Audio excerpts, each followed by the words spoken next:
হঠাৎ এক প্রচণ্ড আওয়াজে আকাশ বাতাস কেঁপে ওঠে, যেন হাজার হাজার বজ্রপাত একসাথে আঘাত করছে। আকাশ ফেটে যাচ্ছে, পৃথিবী কম্পিত হচ্ছে, সমুদ্রের উত্তাল ঢেউ আকাশে ছুঁতে চাইছে। মানুষের চিৎকারে বাতাস ভারী হয়ে উঠেছে। ভয়, আতঙ্ক আর দিশেহারা মানুষের আর্তনাদে চারিদিক প্রকম্পিত। কেউ কাউকে দেখছে না।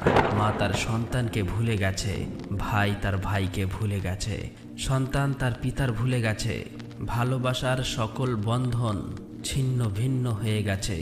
একমাত্র আতঙ্ক আর শূন্যতা ঘিরে ধরেছে পৃথিবীকে। এই দিনটি এত ভয়ানক যে সুউচ্চ পাহাড়গুলো তুলোর মতো উড়ে যাচ্ছে। পৃথিবীর মাটি যেন দুমড়ে মুচড়ে যাচ্ছে। বড় বড় অট্টালিকা ধূলিসাৎ হয়ে যাচ্ছে। আকাশের তারা নিভে গেছে, সূর্য অন্ধকারে ডুবে গেছে, চাঁদ যেন আলো হারিয়ে ফেলেছে। মানুষ পাগলের মতো ছুটবে, কিন্তু কোথাও আশ্রয় পাবে না। সেদিন দুনিয়ার সব সৌন্দর্য ধূলিসাৎ হয়ে যাবে, সব ধ্বংস হয়ে যাবে, আর কিছুই থাকবে না। এই বিশ্বজগৎ ধ্বংসের পর এক গভীর রহস্যময় নিস্তব্ধতা সবকিছুকে আচ্ছন্ন করে রেখেছে। পুরো বিশ্বজগৎ স্তব্ধ। হঠাৎ এক ভয়ঙ্কর সিংহার আওয়াজ। সেই সিংহার আওয়াজে পুরো সৃষ্টি জগৎ জাগ্র হতে শুরু করবে। মাটির গহ্বর থেকে মানুষ একে একে বেরিয়ে আসবে। তারা যেন গভীর ঘুম থেকে হঠাৎ জেগে উঠেছে। চতুর্দিকে তাকিয়ে তারা বুঝতে পারছে এটি কোনো দুনিয়ার ভোর নয়, বরং চিরন্তন জীবনের সূচনা। অতঃপর সমগ্র পৃথিবীর মানুষ দিশেহারা হয়ে চলমান পিপিলিকার মতো বেরিয়ে পড়বে। তাদের চক্ষুভাব বিনীত লজ্জায় নত হবে। তখন প্রতিটি মানুষ বুঝতে পারবে এটি সেই দিন যার কথা বারবার শুনেছি, কিন্তু আমরা তার উপেক্ষা করিনি। এটি সেই দিন যাকে নিয়ে আল্লাহর প্রিয় নবী হযরত মুহাম্মদ সাল্লাল্লাহু আলাইহি ওয়াসাল্লাম বারবার সতর্ক করেছিলেন। সেই সময় মানুষ তাদের সমস্ত কষ্ট ও আতঙ্ক অনুভব করবে। মৃত্যুর পরে যে নীরবতা ছিল সেটি ভেঙে পড়বে এক অজানা যন্ত্রণায়। মানুষ একে একে বিশাল এক সমতল প্রান্তে জড়ো হবে। সেই ময়দান হবে সীমাহীন, ছায়াবিহীন, সমতল এক বিস্তৃত ভূমি। এই ময়দানে সব জাতির মানুষ তথা জিন জাতি জড়ো হবে। পৃথিবীর ইতিহাসের শুরু থেকে শেষ পর্যন্ত প্রত্যেক মানুষ সেখানে থাকবে। সে স্থান হলো হাসরের ময়দান। সেদিন সময়ের দৈর্ঘ্য হবে 50,000 বছরের সমান। হাসরের ময়দানে মানুষের অবস্থা হবে ভয়াবহ। তারা কাঁদবে, চিৎকার করবে, সাহায্য চাইবে, কিন্তু কেউ কাউকে সাহায্য করতে পারবে না। প্রতিটি মানুষ নিজের কর্মফলের জন্য চিন্তিত থাকবে। তখন মানুষ বলতে থাকবে, যদি দুনিয়ায় আরো একটি মুহূর্ত পেতাম তাহলে কিছু নেক আমল করে আসতাম, কিন্তু এখন আর কোনো সুযোগ নেই। অতঃপর হাসরের ময়দানে সূর্য মানুষের খুব কাছাকাছি নিয়ে আসা হবে।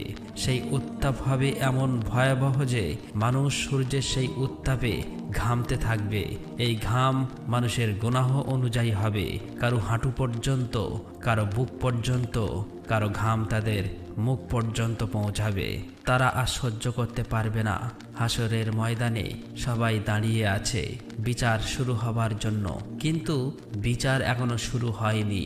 এই দাঁড়িয়ে থাকাকে তাদের কাছে গোটা অস্তিত্বের সবচেয়ে বড় শাস্তি বলে মনে হবে।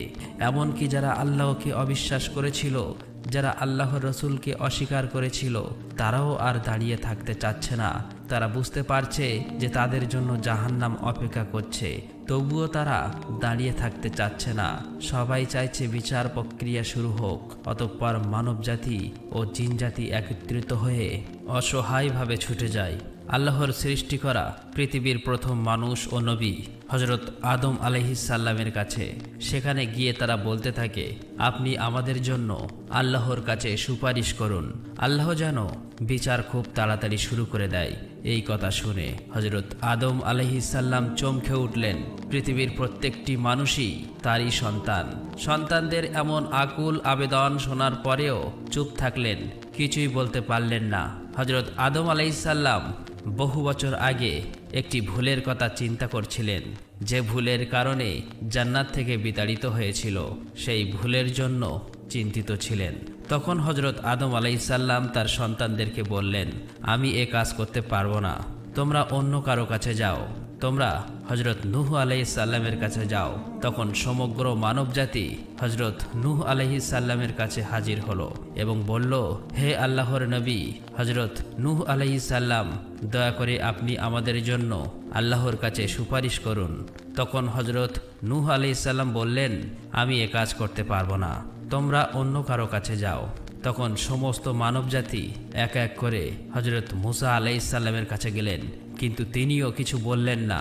হজরত ইব্রাহিম আলাইহিসসালামের কাছে গেলেন, তিনিও কিছু বলতে পারলেন না। এভাবে সমস্ত নবীদের কাছে গেলেন, কিন্তু কেউ আল্লাহর দরবারে সুপারিশ করতে রাজি হলো না। অতঃপর সর্বশেষে সমগ্র মানব তথা জিন জাতি আমাদের প্রিয় নবী রহমাতুল আলামিন হজরত মুহাম্মদ সাল্লাল্লাহু আলাইহি ওয়াসাল্লামের কাছে গিয়ে হাজির হলো এবং অত্যন্ত বিনয়ের সাথে বলল, ইয়া রাসূলুল্লাহ, হে আল্লাহর প্রেরিত শেষ নবী হজরত মুহাম্মদ সাল্লাল্লাহু আলাইহি ওয়াসাল্লাম, এই ভয়ঙ্কর দিনে এই সংকট থেকে আপনি আমাদের উদ্ধার করুন, আপনি সুপারিশ করুন, আল্লাহ যেন বিচার আরম্ভ করে দেয়। তখন হজরত মুহাম্মদ সাল্লাল্লাহু আলাইহি ওয়াসাল্লাম তার নূরময় চেহারার দিকে চেয়ে দেখলেন এবং মধুমাখা কণ্ঠের দ্বারা বললেন, অবশ্যই এটা আমারই কাজ। এই কথা বলে হজরত মুহাম্মদ সাল্লাল্লাহু আলাইহি ওয়াসাল্লাম আল্লাহর আরশে চলে গেলেন। সেখানে গিয়ে সেজদায় মাথা নত করলেন এবং এমন নামে এত সুন্দরভাবে আল্লাহকে প্রশংসা করা শুরু করলেন যা আগে কখনোই নাজিল করা হয়নি। মুহাম্মদুর রাসূলুল্লাহ সাল্লাল্লাহু আলাইহি ওয়াসাল্লাম আল্লাহকে ডাকছেন গোটা মানব জাতির জন্য। এভাবে কত সময় অতিক্রম হয়ে গেল কোনো হিসাব নেই। কিয়ামতের শুরু থেকে আল্লাহ তাআলা অত্যন্ত রেগেছিলেন। সমগ্র মানবজাতি ও জিন জাতি পৃথিবীর জমিনে বারবার অন্যায় করেছে, কিন্তু আল্লাহ রাব্বুল আলামিন বারবার ক্ষমা করে গেছেন। কিন্তু আজ এই সংকটময় দিনে ভীষণ রেগে আছেন। তবুও যখন দেখলেন প্রিয় হাবিব হজরত মুহাম্মদ সাল্লাল্লাহু আলাইহি ওয়াসাল্লাম সেজদায় লুটিয়ে পড়ে আল্লাহকে ডাকছেন, তখন আল্লাহ তাআলা নিজেই তার প্রিয় হাবিবের ডাকে সাড়া দিয়ে বললেন, হে মুহাম্মদ, তুমি মাথা ওঠাও, সুপারিশ করো, তুমি যা চাইবে তোমাকে তাই দেওয়া হবে। অতঃপর হাসরের ময়দানে সবাই অপেক্ষা করছে বিচার শুরু হবার জন্য। এই বিশ্বজগতের প্রতিপালক মহান আল্লাহ তাআলার আগমনের জন্য হাসরের ময়দানে মানুষের সমাবেশ সম্পূর্ণ হয়েছে। এখন চারপাশে নেমে এসেছে এক ভয়াবহ নীরবতা। মানুষ দাঁড়িয়ে আছে নিঃশব্দ, ভীত, অজানা পরিণতির প্রতীক্ষায়। পৃথিবীর সমস্ত রাজা বাদশাহ, প্রভাবশালী ব্যক্তি, দরিদ্র মানুষ সবাই এক সারিতে দাঁড়িয়ে। এখানে কারো কোনো ক্ষমতা নেই একমাত্র আল্লাহ ব্যতীত।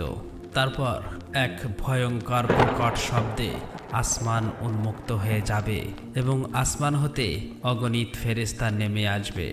সমস্ত ফেরেশতা একত্রিত হয়ে আল্লাহর প্রশংসা করতে থাকবে। এমন প্রশংসা ও জিকির দেখে সমস্ত মানবজাতিরা জিজ্ঞেস করে, মহান আল্লাহ তাআলা কি এসে গেছেন?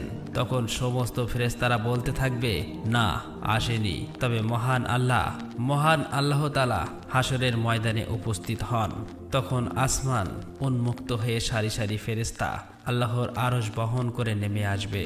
মোট 8 জন ফেরেশতা আল্লাহর আরশ বহন করে আসবেন। কিন্তু এই আরশ বহনকারী ফেরেশতা সাধারণ ফেরেশতার মতো নয়। রাসূল সাল্লাল্লাহু আলাইহি ওয়াসাল্লাম ইরশাদ করেন, আরশ বহনকারী একটি ফেরেশতার পা থাকবে সপ্তম জমিনে এবং তার মাথা থাকবে সপ্তম আসমানে।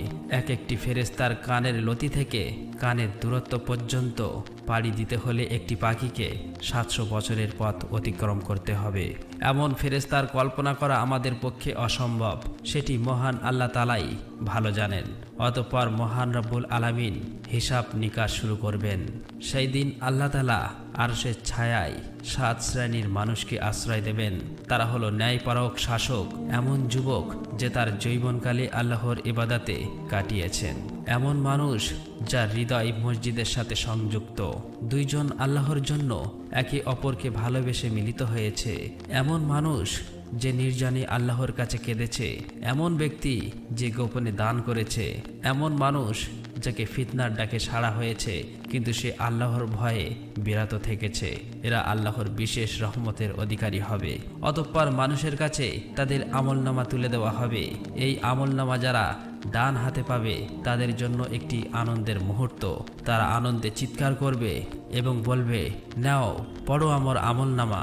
আমি জানতাম যে আমার হিসাব নেওয়া হবে। কিন্তু যারা বাম হাতে পাবে তাদের জন্য এটি ভয়াবহ হবে। তারা বলবে, হায়, যদি আমি এই আমলনামা না পেতাম, যদি আমার হিসাব না জানতাম, হায়, যদি মৃত্যুই সবকিছু শেষ করে দিত। তারা বুঝতে পারবে যে তাদের কোনো আশা নেই। সেই দিন এমন কিছু গুনাহ প্রকাশ পাবে যা মানুষ নিজে ভুলে গিয়েছিল।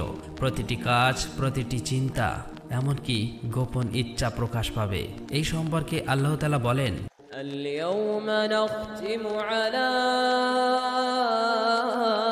أفواههم اليوم نختم على أفواههم وتكلمنا أيديهم وتشهد أرجلهم بما كانوا يكسبون। সেদিন তাদের মুখে তালা দেওয়া হবে, তাদের হাত আমাদের সঙ্গে কথা বলবে এবং তাদের পা তাদের কৃতকর্মের সাক্ষ্য দেবে। যখনই কেউ মিথ্যা বলার চেষ্টা করবে, তার নিজের অঙ্গ প্রত্যঙ্গ সাক্ষ্য দেবে। সেই মুহূর্তে মানুষ বলবে, হে আমার অঙ্গগুলো, তোমরা কেন আমার বিরুদ্ধে সাক্ষ্য দিচ্ছ? তাদের অঙ্গ প্রত্যঙ্গ উত্তর দেবে, আজ আল্লাহ আমাদের কথা বলার শক্তি দিয়েছেন, যিনি সবকিছুই বলতে সক্ষম। রাসূল সাল্লাল্লাহু আলাইহি ওয়াসাল্লাম বলেন, তার উম্মত থেকে ৭০,০০০ মানুষকে বিনা হিসেবে জান্নাতে প্রবেশ করানো হবে এবং তাদের মুখমণ্ডল চাঁদের মতো উজ্জ্বল হয়ে থাকবে। শুধু তাই নয়, রাসূল সাল্লাল্লাহু আলাইহি ওয়াসাল্লাম আরও বলেন, মহান আল্লাহ তাআলা ৩ বার তার নিজ হাতের মুঠো ভরে তার বান্দাদের কোনো প্রকার হিসাব ছাড়া সরাসরি জান্নাতে প্রবেশ করাবেন। তারপর মহান রাব্বুল আলামিন বিচার করবেন। আল্লাহর বিচার হবে সম্পূর্ণ ন্যায়সঙ্গত। তিনি কোনো অন্যায় করবেন না। প্রতিটি কাজের মূল্য নির্ধারণ করা হবে। সেদিন এমন কিছু মানুষও নাজাত পাবে যাদের দুনিয়ায় মানুষ পাপী মনে করত। আবার এমন কিছু মানুষ শাস্তি পাবে যাদের সবাই নেককার বলে জানত। এরপরে আল্লাহ তাআলা মানুষের আমলকে ওজন করার জন্য মিজান বা পাল্লা স্থাপন করবেন। যাদের ভালো কাজের পাল্লা ভারী হবে তাদের জন্য জান্নাতের সুসংবাদ, কিন্তু যাদের খারাপ কাজের পাল্লা ভারী হবে তাদের জন্য জাহান্নামের শাস্তি অপেক্ষা করছে। সেদিন প্রতিটি নবী তার উম্মতের জন্য সুপারিশ করবেন। সেই দিন আমাদের দয়ার নবী হযরত মুহাম্মদ সাল্লাল্লাহু আলাইহি ওয়াসাল্লাম আমাদের জন্য সর্বপ্রথম শাফায়াত করবে। এই শাফায়াতের ফলে অনেক গুনাহগার মুসলিম রক্ষা পাবে। আল্লাহ তখন তার দয়ায় তাদেরকে মাফ করবেন। অতঃপর আল্লাহ তাআলা কিছু বান্দার গুনাহা প্রকাশ করবেন না। তিনি তাদের ডেকে নিয়ে গোপনে বলবেন, হে আমার বান্দা, তুমি দুনিয়ায় গুনাহ করেছিলে, আমি সেগুলো লুকিয়ে রেখেছিলাম, আজ আমি তোমাকে ক্ষমা করে দিলাম। সেই মানুষ তখন কান্নায় ভেঙে পড়বে। আল্লাহর দয়া হবে তাদের জন্য জান্নাতের রাস্তা। যাদের আমলনামা ভালো হবে আল্লাহ তাদের জান্নাতের সুসংবাদ দেবেন। এই সম্পর্কে আল্লাহ বলেন, হে আমার বান্দারা, তোমরা কোনো ভয় পাবে না এবং দুঃখিত হবে না। যাদের জন্য রয়েছে জান্নাত, কিন্তু যাদের জন্য জাহান্নাম নির্ধারিত হবে তাদের প্রতি আল্লাহর ঘোষণা হবে কঠিন। এই সম্পর্কে আল্লাহ তাআলা বলেন, যাও, তোমাদের জন্য জাহান্নামের শাস্তি রয়েছে। তারা চিৎকার করবে আর বলবে, হে আমাদের প্রতিপালক, আমাদেরকে আবার পৃথিবীতে পাঠান, আমরা সৎ কাজ করব। কিন্তু তখন কোনো সুযোগ দেওয়া হবে না। কিন্তু যে সমস্ত নেককাররা দুনিয়ায় কষ্ট সহ্য করেছিল, নামাজে, রোজায়, দান সাদগা আর আল্লাহর ইবাদতে জীবন কাটিয়েছিল, তাদের জন্য এটি হবে পরম শাস্তির মুহূর্ত। ফেরেশতারা আল্লাহর নির্দেশে জান্নাতীদের ডাকবে। এই সম্পর্কে আল্লাহ তাআলা বলেন, হে শান্ত আত্মা, তুমি তোমার প্রতিপালকের দিকে ফিরে এসো সন্তুষ্ট হয়ে এবং প্রবেশ করো আমার জান্নাতে। সেই ডাক শোনার পর তাদের চোখে আনন্দের অশ্রু ঝরবে। তারপর ফেরেশতারা জান্নাতীদের এমনভাবে নিয়ে যাবে যেন তারা সম্মানিত অতিথি। তাদের চারপাশে এক অপার্থিব শান্তি বিরাজ করবে। আল্লাহর রহমতের বাতাস বইবে চারিদিকে। জান্নাতের দরজায় দাঁড়িয়ে থাকবে রিদওয়ান ফেরেশতা, জান্নাতের প্রহরী। তার মুখে থাকবে এক চিরন্তন হাসি। তার কণ্ঠে থাকবে শান্তির বার্তা। তিনি বলবেন, তোমাদের জন্য জান্নাতের দরজা খুলে দেওয়া হয়েছে, এখানে কোনো দুঃখ কোনো কষ্ট থাকবে না।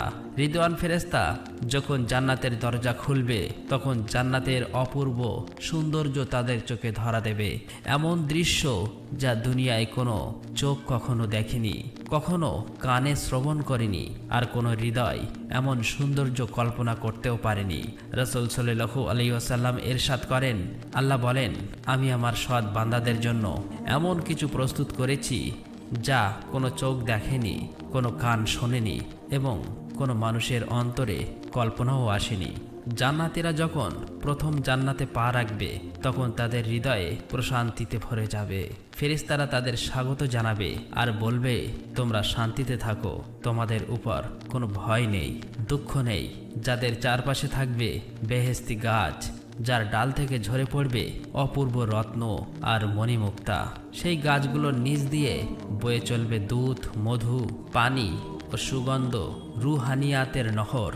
এই সম্পর্কে আল্লাহ বলেন, তাদের জন্য রয়েছে জান্নাতের বাগান, যার নিচ দিয়ে ঝর্ণা প্রবাহিত।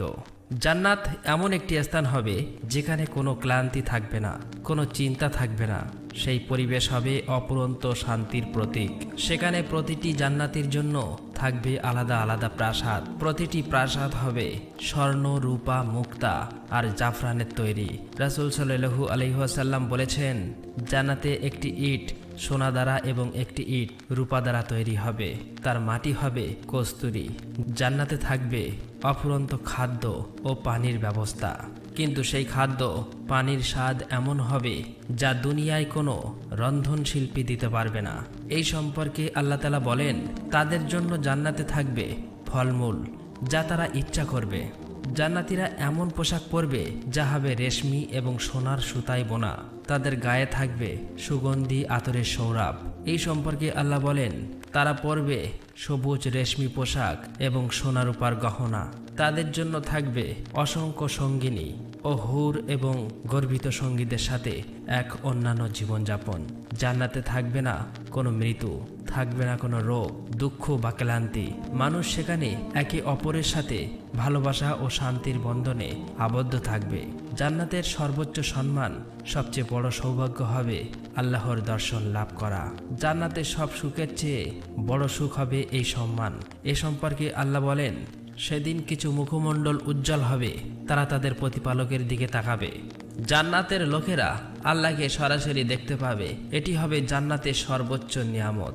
অন্যদিকে যারা মহান আল্লাহ তাআলার বিচারে ফেল করেছে তাদের জন্য রয়েছে ভয়ঙ্কর স্থান, যা মানুষের কল্পনাকেও হার মানায়। সেই স্থানই হলো জাহান্নাম, আল্লাহর সবচেয়ে কঠিন শাস্তির স্থান। যারা আল্লাহর অবাধ্যতা করেছে, ঈমানহীনভাবে জীবন কাটিয়েছে, অন্যায় অপরাধ করেছে, তাদের জন্যই নির্ধারিত এই ভয়াবহ ঠিকানা। এই সম্পর্কে আল্লাহ তাআলা বলেন, যারা কুফরি করে এবং আমার নিদর্শন সমূহকে মিথ্যা বলে তাদের জন্য রয়েছে জাহান্নামের আগুন। তারা সেখানে চিরকাল থাকবে। জাহান্নামের আগুন এমন এক আগুন যা মানুষের দেহের প্রতিটি অঙ্গ প্রত্যঙ্গকে ছাই করে দিতে সক্ষম। এই আগুনের তীব্রতা দুনিয়ার আগুনের চেয়ে 70 গুণ বেশি প্রখর।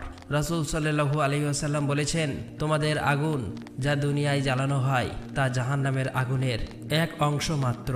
তারপর এক প্রচণ্ড গর্জনের মাধ্যমে জাহান্নামের দরজা খুলবে। সেই গর্জন শুনে সমস্ত অপরাধের হৃদয় ভয়ে কেঁপে উঠবে। আল্লাহ বলেন, যখন জাহান্নামের কাছে নিয়ে যাওয়া হবে তখন তারা সেই ভয়ঙ্কর গর্জন শুনবে। সেই গর্জন হবে আগুনের উন্মত্ততার প্রকাশ। এটি এমন হবে যে যেন সেই আগুন ধ্বংস করে দিতে চায়। সেখানে এমন কঠিন শাস্তি থাকবে যা কোনো মানুষ সহ্য করতে পারবে না। প্রতিটি স্তরে আলাদা শাস্তি নির্ধারিত, যা মানুষের গুনাহের ভিত্তিতে দেওয়া হবে। শাস্তির ধরন হবে এমন ভয়াবহ যে তা শুনেই মানুষের হৃদয় কম্পিত হবে। গুনাহগারদের খাওয়ানো হবে জাক্কুম গাছের ফল, যা হবে সিক্ত, দুর্গন্ধময় এবং অতি ভয়ঙ্কর। এ সম্পর্কে আল্লাহ বলেন, তাদের খাদ্য হবে জাক্কুম গাছের ফল। তাদের পান করানো হবে গরম পানি ও রক্ত মিশ্রিত পুঁজ, যা তাদের নাড়ি ভুঁড়ি ছেড়ে ফেলবে। এ সম্পর্কে আল্লাহ বলেন, তাদেরকে দেওয়া হবে ফুটন্ত পানি, যা তাদের মুখ পুড়িয়ে দেবে। তাদের হাত পা বেঁধে দেওয়া হবে আগুনের তৈরি শিকল দিয়ে। আল্লাহ বলেন, তাদের গলায় শিকল পরানো হবে এবং তাদের আগুনে টেনে নেওয়া হবে। জাহান্নামের মানুষরা সেই শাস্তির তীব্রতা সহ্য করতে না পেরে চিৎকার করতে থাকবে। তারা বলবে, হে আমাদের প্রতিপালক, আমাদের এখান থেকে বের করে দিন, আমরা ভালো কাজ করব। তখন আল্লাহ তাআলা বলবেন, আমি কি তোমাদেরকে যথেষ্ট সময় দেইনি যাতে উপদেশ গ্রহণ করতে পারবে? এখন তোমরা এই শাস্তি ভোগ করো। তাদের চারপাশে থাকবে শুধু গুনাহগারদের আর্তনাদ, তাদের কান্না আর চিৎকার। আকাশও কেঁপে উঠবে, কিন্তু কোনো সহানুভূতি আসবে না। তারা সেখানে চিৎকার করবে, হে আমাদের প্রতিপালক, আমাদের বের করো। কিন্তু বলা হবে, এখানেই চিরকাল থাকো। সেখানে বারবার শাস্তি দেওয়া হবে। তাদের চামড়া যখনই পুড়ে শেষ হয়ে যাবে, তখন আবার তা নতুন করে সৃষ্টি করা হবে যাতে শাস্তি অব্যাহত থাকে। আল্লাহ বলেন, তাদের চামড়া যখন পুড়ে যাবে, তখন আমি তাদের জন্য নতুন চামড়া সৃষ্টি করব। এই বিচার দিবস আমাদের জন্য একটি বাস্তব সত্য। সেই দিন আসবেই এবং প্রতিটি কর্মের হিসাব হবে। এখনো সময় আছে, আসুন আমরা তওবা করি, আল্লাহর পথে ফিরে আসি। আল্লাহ বলেন, হে মুমিনগণ, তওবা করো আল্লাহর দিকে যেন তোমরা সফল হও। সেই দিন অবশ্যই আসবে যখন প্রতিটি মানুষের প্রতিটি কাজের হিসাব নেওয়া হবে। আজ আমাদের সামনে এখনো সুযোগ আছে। আসুন আমরা আল্লাহর দিকে ফিরে আসি, তওবা করি, তার সন্তুষ্টির পথে নিজেদের পরিচালিত করি। আল্লাহ বলেন, হে মুমিনগণ, তোমরা আল্লাহর দিকে খাঁটি তওবা করো যাতে তোমরা সফল হতে পারো। আজ যদি আমাদের হৃদয় কেঁপে ওঠে, চোখ অশ্রুসিক্ত হয়, তাহলে বুঝতে হবে এটাই আল্লাহর রহমতের ইশারা। এখনো সময় আছে নিজেদের সংশোধন করার, পাপের পথ ছেড়ে আল্লাহর পথে ফিরে আসার। আসুন সব খারাপ কাজ থেকে দূরে থাকি, সত্য ও ন্যায়ের পথে চলি। আল্লাহ যেন আমাদের কিয়ামতের কঠিন দিনে কঠোর হিসাবের সম্মুখীন না করেন, যেন আমরা সবাই বিনা হিসাবে জান্নাতে প্রবেশ করতে পারি, যেন আমাদের উপর আল্লাহর অনুগ্রহ বর্ষিত হয়। আমাদের প্রাণপ্রিয় নবী করিম সাল্লাল্লাহু আলাইহি ওয়াসাল্লাম যেন আমাদের জন্য কিয়ামতের দিনে সুপারিশ করেন। আল্লাহ আমাদের সবাইকে সত্য বোঝার তৌফিক এবং সেই অনুযায়ী আমল করার তৌফিক দান করুক। আমিন। আসসালামু আলাইকুম।